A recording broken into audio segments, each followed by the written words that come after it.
This is a podcast about new crops. You're going to love it. Join us on The Cutting Edge, a podcast in search of new crops for Wisconsin. I think we're very early on the discovery phase to be able to know what the potential is like for the groundnut. I like what I see so far, but I also remind myself that I'm looking at it through an agronomic lens. There's also the market and consumer demand end of it and what those products might look like on the shelf.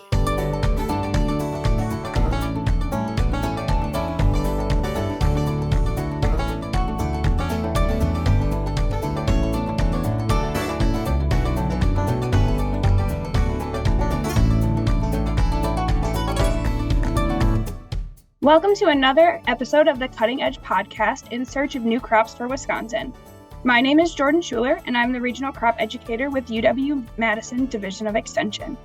Co-hosting with me today is Stefan Mirsky, the Emerging Crops Outreach Specialist. Today's episode, we will be discussing the Bambara Groundnut. Our guest today is Dr. Jed Colquhoun, a professor in the Department of Horticulture and Integrated Pest Management Program Director here at UW-Madison. Dr. Colquhoun's research and outreach focus is commercial specialty crop production. So I'm going to let Jed introduce himself and give a little background on his past and current projects. Thanks very much for having me today. As was mentioned, I'm a professor in the Department of Horticulture, where I specialize in applied research and outreach in commercial fruit and vegetable production, including some emerging crops that we deal with in the state, such as the Bambara Groundnut, and hops, mint, and several others. I'm also the Integrated Pest Management or IPM Program Director for UW-Madison, where we develop reasonable and feasible pest management tools that can be used in a way that protects human health and the environment in which we're farming. Well, thank you, Jed, for being here today. Could you maybe provide listeners some background on what the Bambara Groundnut is? The Bambara groundnut is a crop that's native to sub-Saharan Africa, primarily West Africa. It originated in the Bambara district near Timbuktu in the southern region of the Sahara Desert. It's a very interesting crop. It's one of the most important grain crops where it's grown natively on Western Africa, but there it's considered a subsistence crop. It's not grown to be marketed beyond the farm, but sustains the families on the farms in which it grows. It has not expanded broadly from that region, but is considered by many food security organizations to be one of the underutilized crops in the world, and a crop for which there could be much expansion at this point. There has been a little bit of commercial production in southern African regions as well as in Southeast Asia, but very limited in North America. Our interest in it really is severalfold. Number one, it's a high protein crop that has much market interest among plant-based proteins, of course. Number two, it's very drought tolerant. It can grow in almost any conditions in my experience, as long as we have some heat. And it's a nitrogen fixing legume. So it offers an opportunity for us to protect water quality by reducing fertilizer use. And with all those goals in mind, a few years ago, we secured some seed from a grower in Pennsylvania and started trying to grow it here in the state of Wisconsin. Jed, can you talk a little bit about your research and what some of your main objectives are at this point?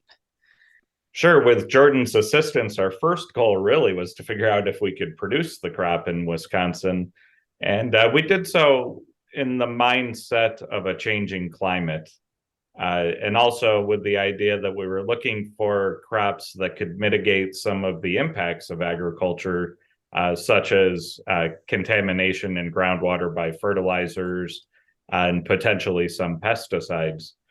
And so in the very early stages, and I would say we're still in the early stages, the focus is really whether we can grow the crop in our climate that's much different than sub-Saharan Africa, but with some pieces in common, such as coarse textured, low organic matter, sandy soils, like we have in the central part of our state, and just seeing if we could get a crop off of the early plantings. Since then, our research has taken some progression in two different ways. Number one, we've been selecting from the 4 varieties that we started with, or land races. These are unimproved varieties, really, unnamed and unimproved. So over the past 4 years, we've been selecting the winners and traditional mass plant breeding techniques and replanting those in subsequent years. And in that, we're not only selecting those that produce the best groundnuts in our production region, but we're also bulking the seed to be able to be planted at a broader scale. That led us to the next piece, which is to start to refine just a little bit our production techniques. When we began, we started the groundnuts in the greenhouse and then transplanted them in the field. This past season, realizing the amount of energy and time that took, we transitioned to planting the groundnut from seed as it would have been done in its native production. And that actually showed us that we could produce more groundnuts when seeding compared to transplanting, which was a bit of a surprise, and allowed us this season in 2022 to be able to plant at 3 different sites. So we get a better idea of how it grows in different sites, and again, gives us a little security in bulking our seed populations. So right now we're refining the varieties in the very early stage, and also figuring out how to best grow it in our production, and noting any pests and other problems that may arise. Can you talk about some of the improvements that you've seen in the few years that you've been doing this work? Yes, it's been very interesting. Our variety names are just ones that we put out there in happenstance. We have really old, new, and new, really new as our 4 years of different varieties. And when we look back at the really old seed in the beginning, we would get maybe 6 to 10 groundnuts per plant. And by selecting those that had more nut production in the past 3 production seasons, this year in the 4th year of improving this really old variety, we're to the stage of having maybe 20 to 30 nuts per plant. The groundnut is extremely interesting in the sense that these largely unimproved varieties have a vast range of phenotypic appearance, or the appearance of the nut itself. They can range from a very uniform, clear or creamy white groundnut to, on the same plant, groundnuts that cover the whole range from solid black groundnuts to speckled and mottled, prettier, aesthetically pleasing array of colors on a groundnut. So we've been selecting for a diversity of production in the end product, knowing that there could be multiple markets. So really an increase in production and an increase in quality, the appearance, the number of nuts set per pod, and then the actual size of the nuts. One of these varieties that we started out with had very small nuts, like the size of a pea. The varieties that we have now, they're larger than a peanut. You mentioned you were doing this work at 3 different locations around the state. Can you just list what those locations are? Sure. We've actually done work in several different locations. We started out in the early stages covering the diversity as much as we could in statewide production. So we had Arlington on a very deep silt loam soil that's very forgiving. The Central Sands, coarse textured, low organic matter soils that can be droughty without irrigation and don't hold much soil moisture or nutrition. And the northeastern corner of the state in Langlade County with a very short growing season on silt loam soils. And what we found in those early stages is that the groundnut prefers the soils like it's grown in Africa, which makes good sense. Also, these coarse textured, low organic matter soils that warm up quickly in the spring can be droughty in the summer, but the groundnut seems to tolerate, if not thrive in that.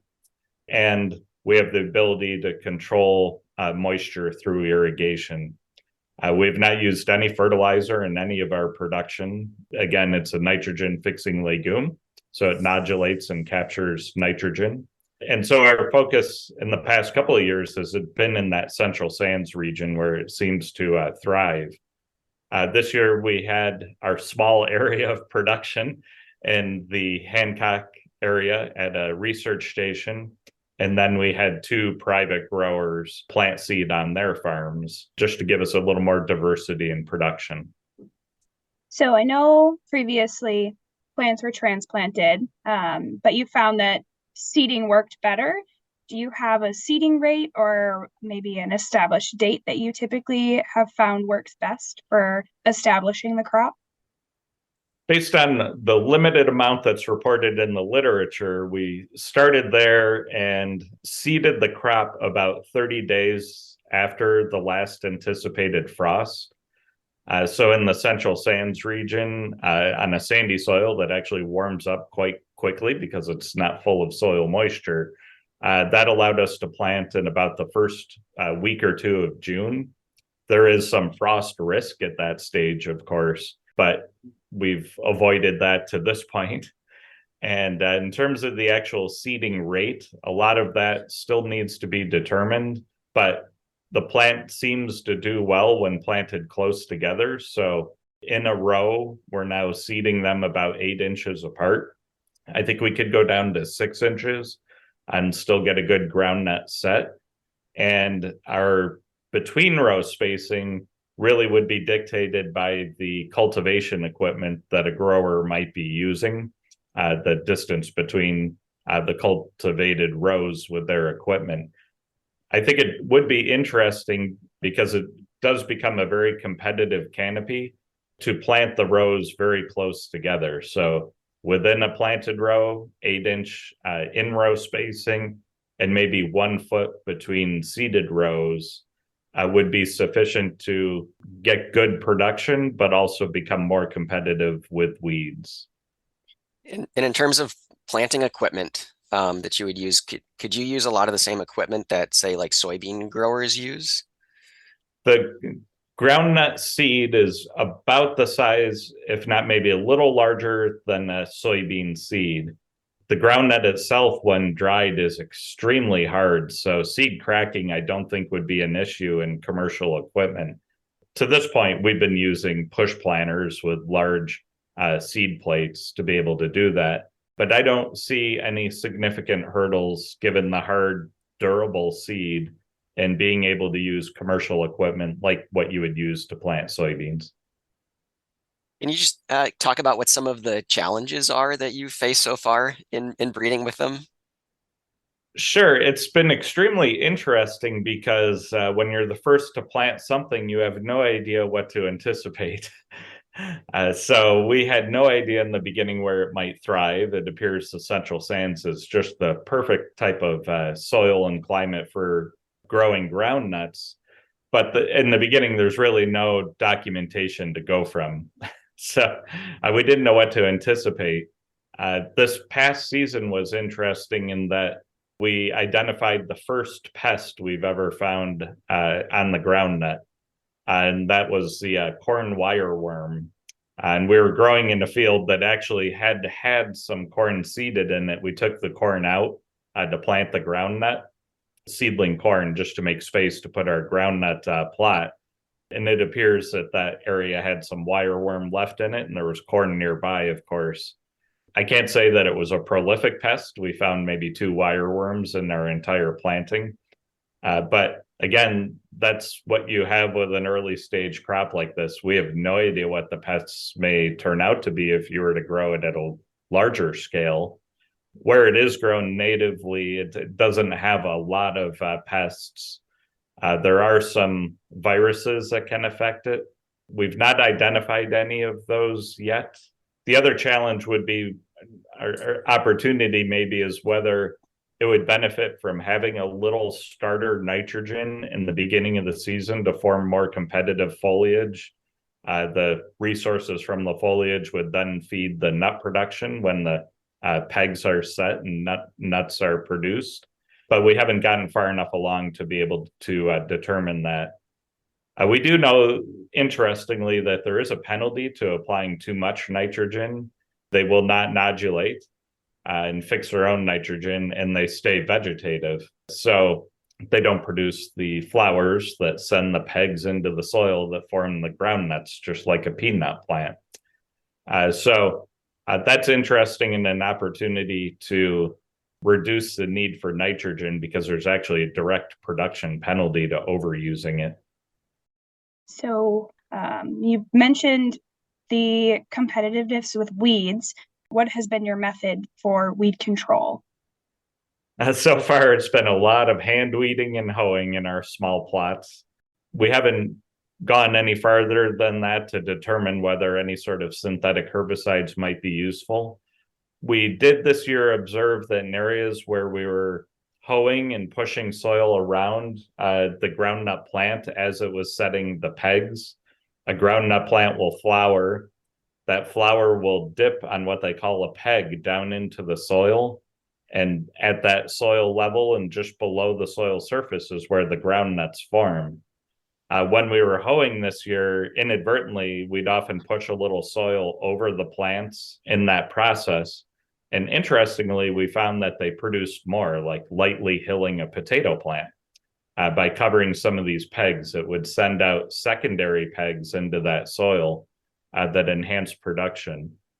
So with that in mind, I think this crop could be grown without weed competition with a simple mechanical weeding that also accomplishes the secondary benefit of putting a little soil over the pegs as they're formed. We noticed that the pegs that did not make it down into the soil remained green and did not produce a groundnut. So light cultivation would give us weed control, followed up with some hand weeding likely, and accomplishes the task that you would get similar to hilling a potato plant. I'm curious because this crop is a legume. Have you thought about or worked on any intercropping experiments or trials? That's a great question. In native African production, it often is interseeded or grown as an intercrop with sorghum or maize. So I think it could be very likely done the same here in our system. The challenge really would be if we were looking to mechanize harvest in any way, that would be terribly difficult, say with sweet corn interseeded with a groundnut. Sweet corn being 4 or 5 feet tall and mechanically harvested with equipment that would be driving over the groundnuts. The groundnut plant itself is low and compact to the soil, maybe 6 to 8 inches tall.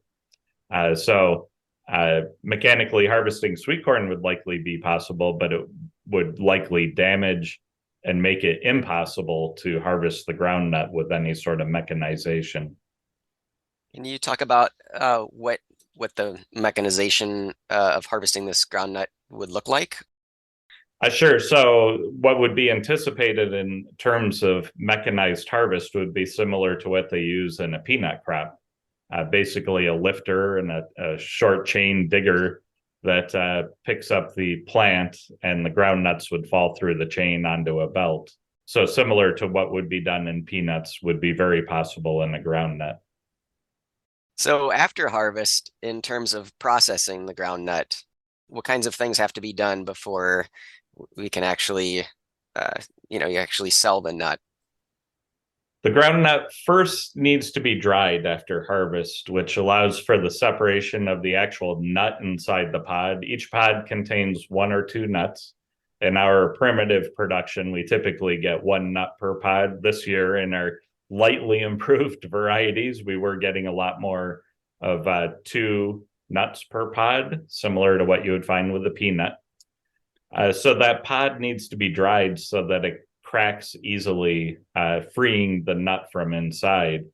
In that process, the nut becomes extremely hard.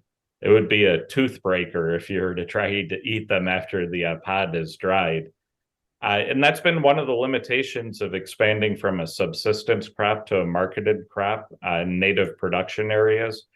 The nut itself, being so hard, needs to be boiled for quite a long time to make it soft enough to be roasted or crushed or dehulled for the intended processing market.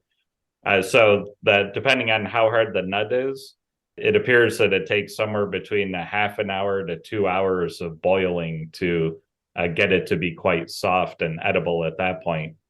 In some of the subsistence production regions, they just eat them fresh. They don't allow the nut to become that hard. But after it's taken from the pod itself, it's boiled, and then it can go a number of different directions. It can be roasted and eaten as a snack nut, similar to a peanut. It has a sweeter flavor with less oil than a peanut. Typically about 20% protein, but that can range from 15 to 25% protein. And it's a source of complex carbohydrates. With all that nutritional aspect in mind, it can be milled after being boiled to form a high protein flour. And there's a lot of interest in that market to increase the ability to use it as a plant-based protein. Interestingly, there are projects underway in different parts of the world to also crush it for Bambara nut milk, a high protein milk that would be competitive with products like almond milk. So multiple uses beyond that, but it all starts with the need to boil it to soften the product and possibly dehull it to mill it for flour. Just to go back and revisit the cracking of the actual pod, is there equipment already that can do that? I don't know the answer to that. Right now, the equipment is right here. Thumb and forefinger.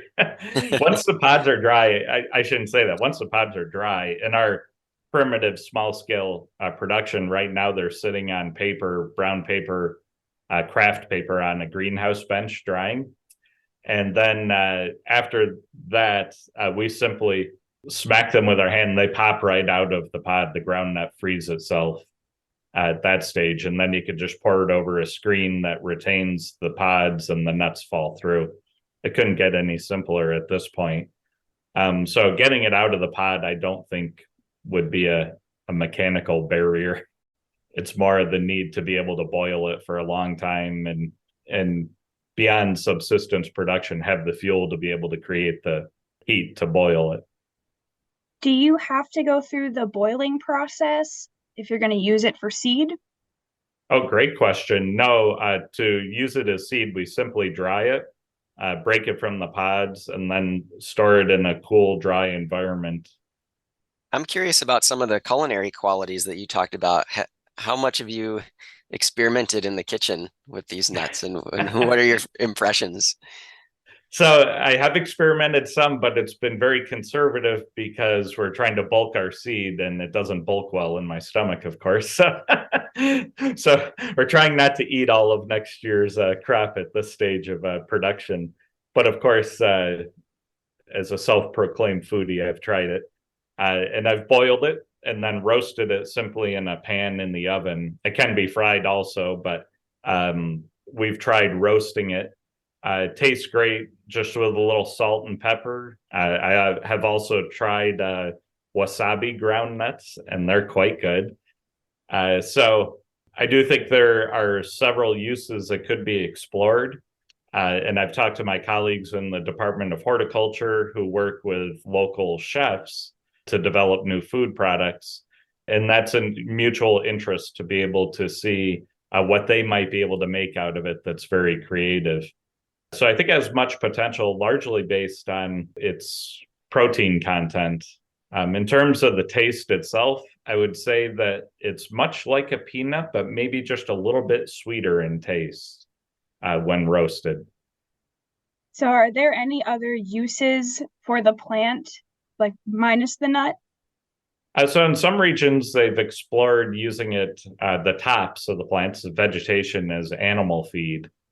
And it appears to have a nutritional profile that would be good for animal feed also. That's not my area of expertise, but certainly would be one worth exploring as a secondary market for the other portion of the plant that we're not consuming.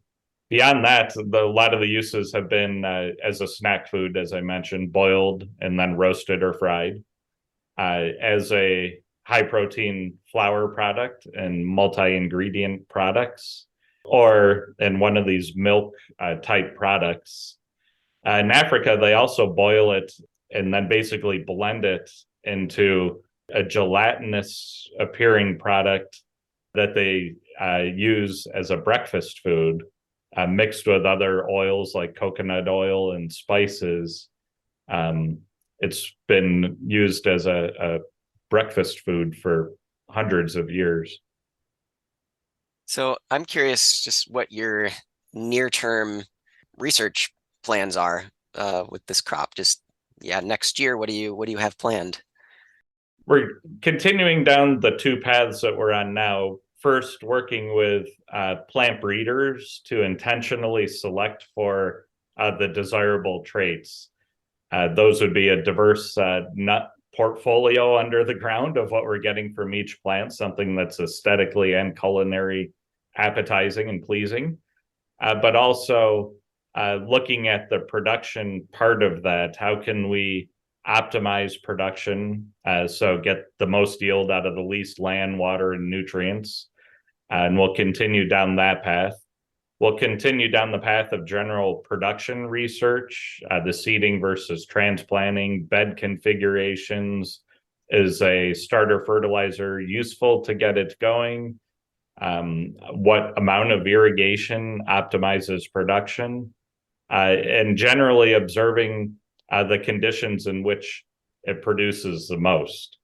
So what were the climatic conditions like? And are there any pest management barriers that we would need to address, like if we were to find more wireworms and such? And that production research, again, will be combined with this early plant breeding selection. So right now we want to see how consistent our lines carry from year to year. And soon we'll be planting them in the greenhouse, noting the appearance of the nut that we're planting, and then documenting the nuts that we get out of our greenhouse production over the winter, to see if there's a consistency. If we plant a speckled groundnut, for example, do we get consistent speckled groundnuts of the same size and quality out of the other end? That'll give us a sense of how far along these plants are in improvements of the varieties, while we're also bulking more seed to be produced in the field next year. One of the potential hurdles to the groundnut is that it really enjoys heat. And Wisconsin, while we consider our summers to be warm, they're not as hot as the native production area, not as arid for sure. And I think we are probably relying very heavily on a warm fall to this point to get good groundnut production. So it'll be interesting to observe what it would do if we had an earlier frost than what we've had in the past few years, or if we don't have these warm September months. I think the crop is made in September, like growing sweet potatoes in Wisconsin. And so we also want to observe what it does in different climatic conditions. I would say in general, our research focuses on three goals: improving the groundnut varieties that we're planting so that they're consistent, evaluating whether groundnut would be a resilient crop in our climatic production areas, and developing the tools and practices to optimize production.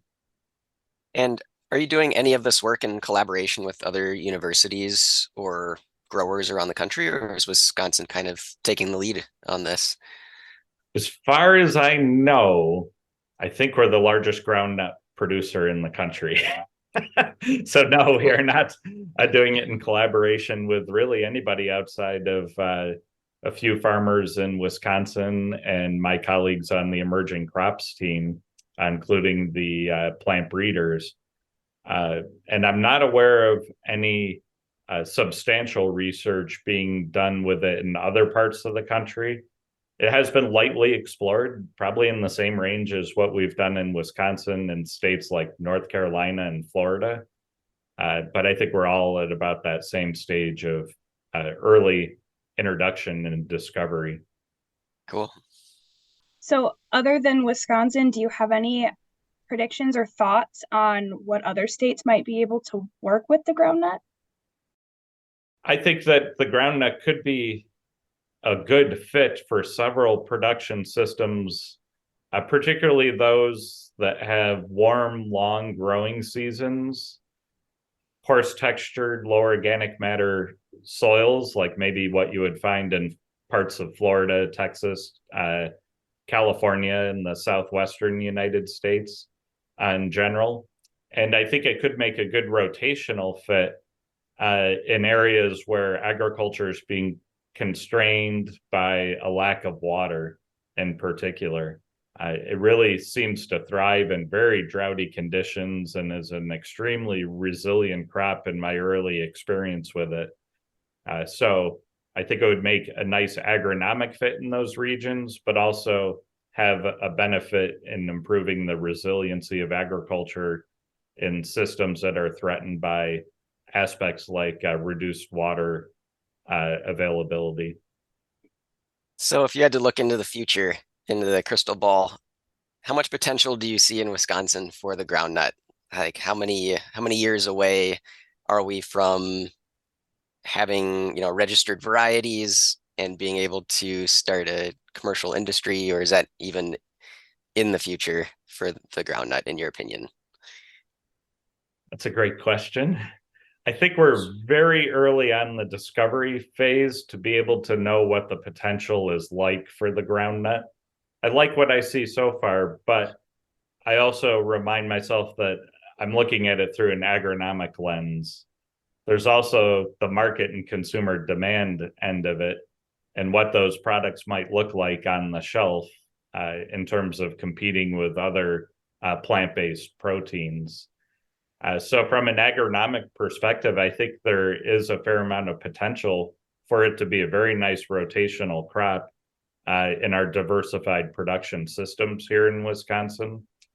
We have the experience to do so. We have processing infrastructure to be able to be creative. And our growers like trying something new. So I think there's a good potential across a broad spectrum of production in Wisconsin. And from there, we would need to see what the market demands in terms of the volume of production. Are there any systems already in place in terms of processing that could potentially be adapted for this crop? I think there are systems to be able to process it in milling to form flour type products.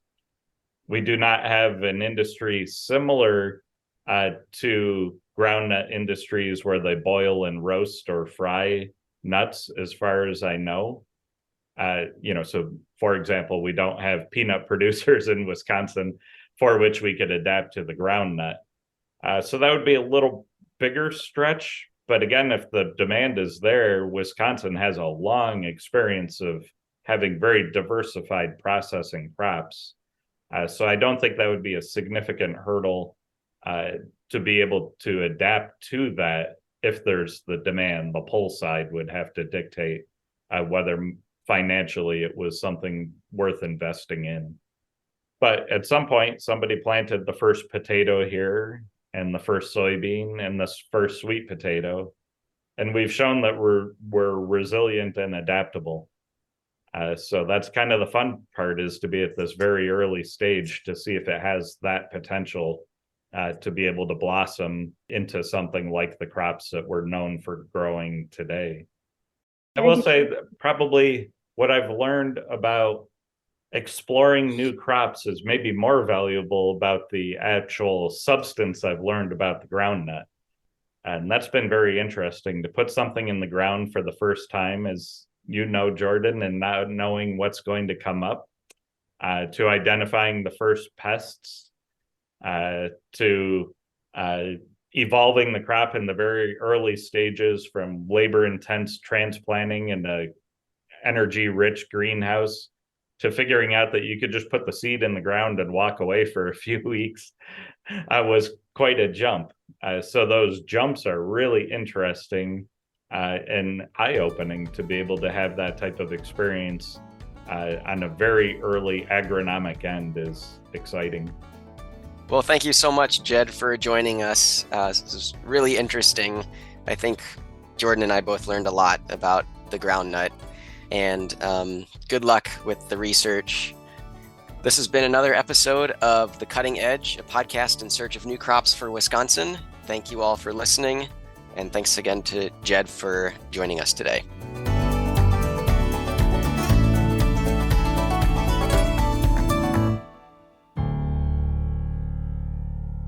Brought to you by the University of Wisconsin-Madison Division of Extension.